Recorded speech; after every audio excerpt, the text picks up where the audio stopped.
আসসালামু আলাইকুম ওয়া রাহমাতুল্লাহ।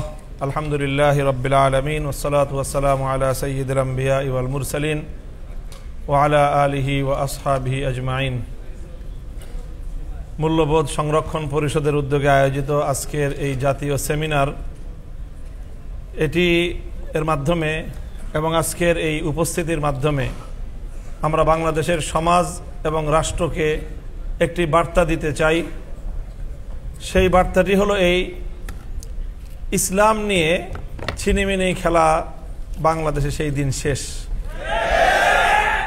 বাংলাদেশে রাজনীতি করতে হলেও এদেশের ইসলাম এবং ইসলামপন্থীদের সাথে নিজেদের কমিটমেন্ট প্রদান এবং সেই কমিটমেন্ট রক্ষা করে আগামী দিনে বাংলাদেশে রাজনীতি করতে হবে ইনশাআল্লাহ। প্রাথমিক শিক্ষা ক্ষেত্রে আজকে যেই দাবি নিয়ে আমরা এখানে সেমিনারে সম্মিলিত হয়েছি, এটা আমাদেরকে এভাবে উত্থাপন করতে হবে, এটা আমাদের প্রত্যাশা ছিল না। আমরা মনে করেছিলাম জুলাই বিপ্লবের হাজারো শহীদের রক্তের উপর প্রতিষ্ঠিত এই অন্তর্বর্তীকালীন সরকার এই বিষয়টিকে তারা গুরুত্ব দিবে, কিন্তু এক্ষেত্রে আমরা হতাশ হয়েছি। হতাশ হয়ে আজকে আমরা প্রাথমিকভাবে আমাদের অবস্থান আমরা জানান দিচ্ছি।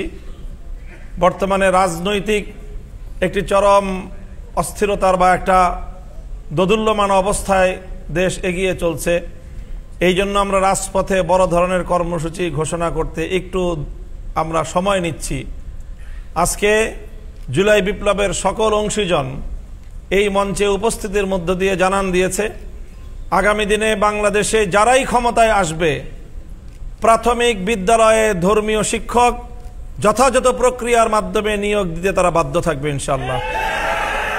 গানের শিক্ষক নিয়োগ সহ আমাদের কোমলমতি কচিকাচাদের অন্তর থেকে ইসলামী মূল্যবোধ বিতরণ সহ ইসলামী মূল্যবোধ পরিপন্থী যে সকল কার্যকলাপগুলো পরিচালিত হচ্ছে, ট্রান্সজেন্ডার সহ আরও যেই সকল বিষয়গুলি আজকের সেমিনারে উত্থাপিত হয়েছে, এ বিষয়গুলোতে আমরা সজাগ এবং সচেতন আছি।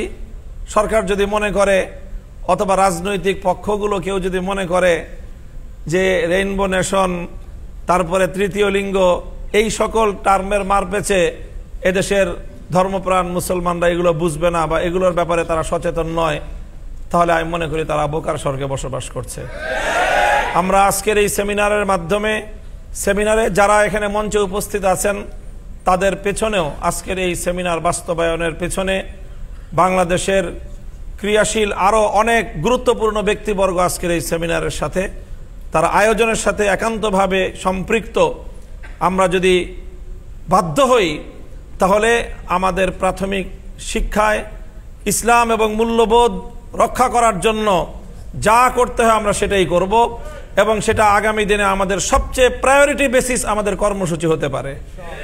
আমি আপনাদের সকলকে আগামী দিনে এই জুলাই বিপ্লবের সকল অংশীজনরা আজকে যেভাবে এই বিষয়ে অভিন্ন মত প্রকাশ করেছে, আমরা আশা করি যে জাতীয় নির্বাচন পরবর্তী যে সরকারই আসবে না কেন, আজকের এই সেমিনারের যে মুখ্য উদ্দেশ্য সেটা ইনশাআল্লাহ রাষ্ট্রে বাস্তবায়িত হবে।